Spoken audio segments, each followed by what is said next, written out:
ખેડા જિલ્લાથી એક મોટા ભ્રષ્ટાચારની શંકા ઊભી કરતી બ્રેકિંગ ન્યૂઝ સામે આવી રહી છે।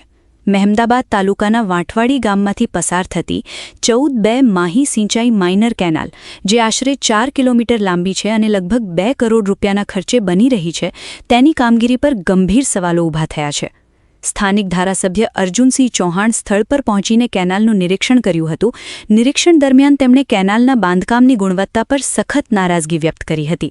ધારાસભ્ય દ્વારા હથોડીથી તરવામાં આવેલા સામાન્ય પ્રહાર બાદ જ કેનાલની સપાટી તૂટતી જોવા મળી, જેના કારણે કોન્ટ્રાક્ટર દ્વારા કરવામાં આવેલી કામગીરીની ગુણવત્તા પર પ્રશ્નચિહ્ન ઊભું થયું છે।